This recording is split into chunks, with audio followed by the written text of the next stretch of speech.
buddies, welcome back to our channel. So today in this video we'll be completing power sharing chapter 1 of political science. So we'll be seeing why power sharing is important and what are the forms of power sharing, as well as we'll be completing the picture based in the book. So first is, why is power sharing important?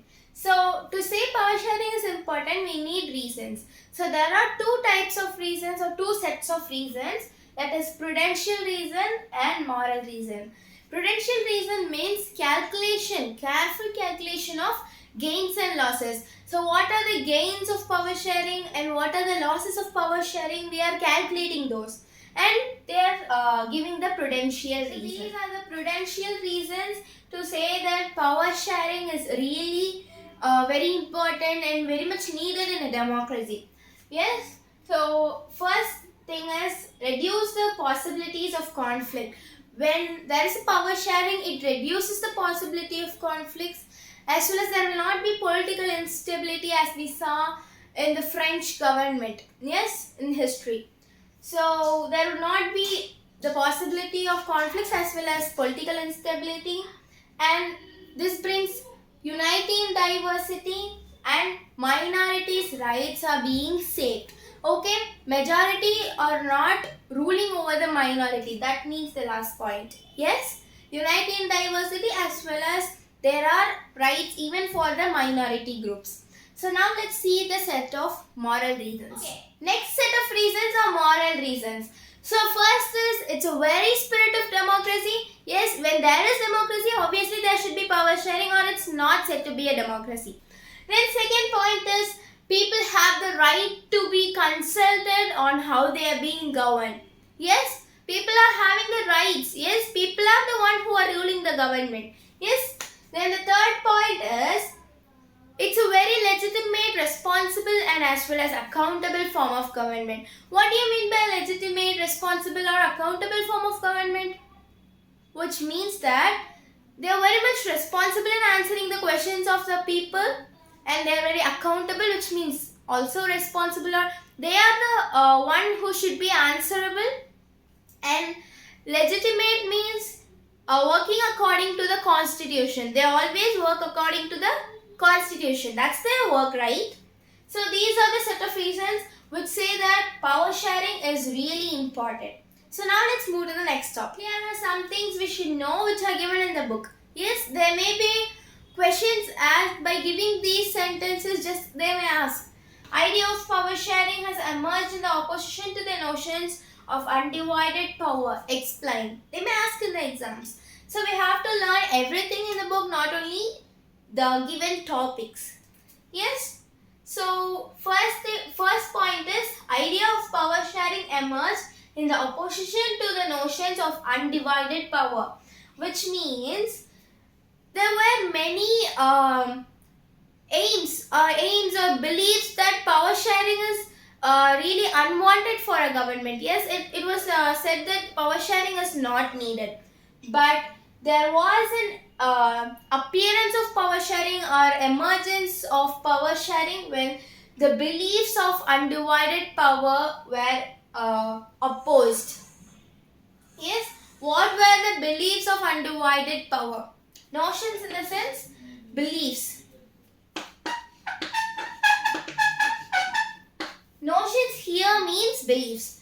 Yes, what were the beliefs that were opposed by the people?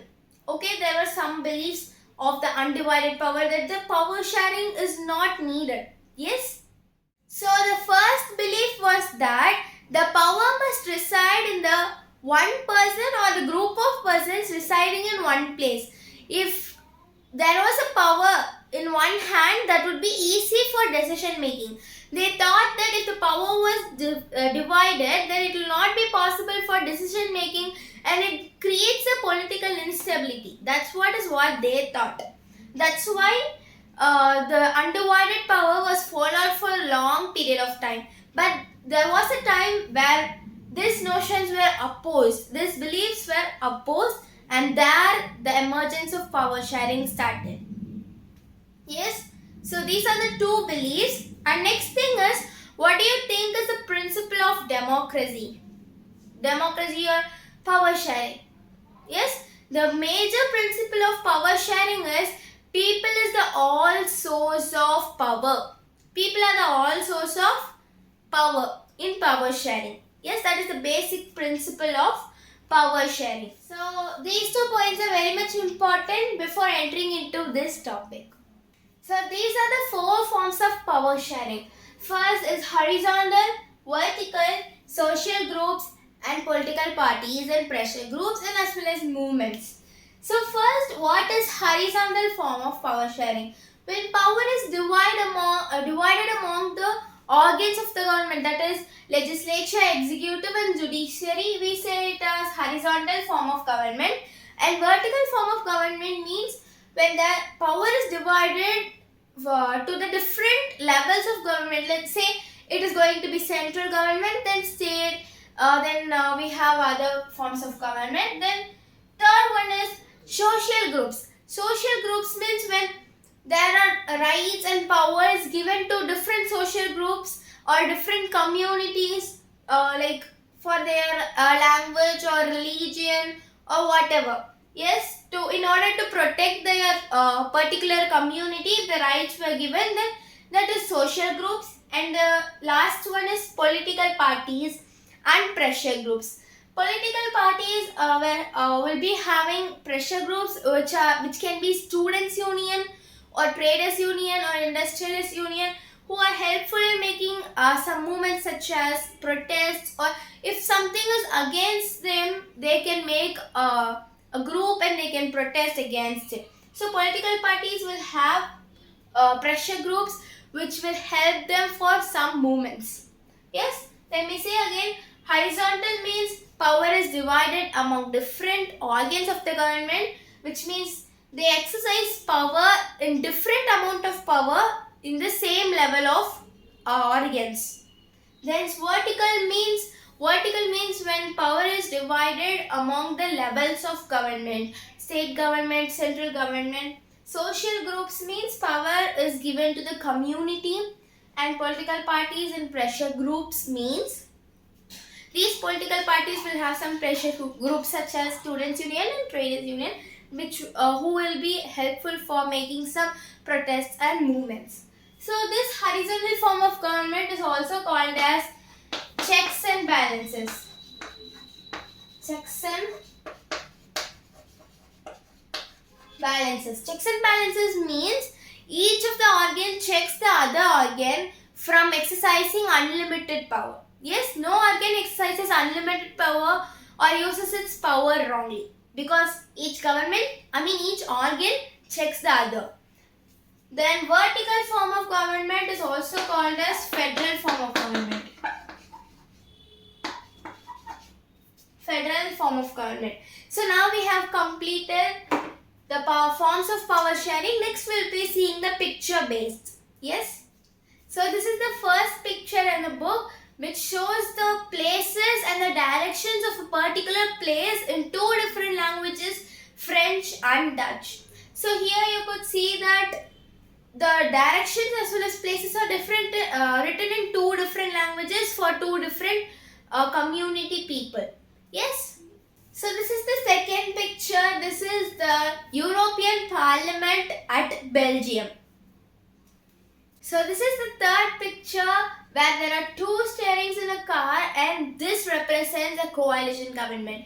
So what is a coalition government? Coalition government means when 2 or more parties combine together and contest in the election. When they win in the election, they are said to be coalition government. Or they contest, and if they don't win, they are said to be alliance party. Simply, when alliance parties contest an election and win the election, they are said to be coalition government, and they form the government together. So here we represent the country Germany. So in Germany there are 2 major parties, Chinese Democratic Union and Social Democratic Party. These 2 parties are historically rivals. Historically rivals in the sense, from the root they were opponents. Okay, from the root they were opponents.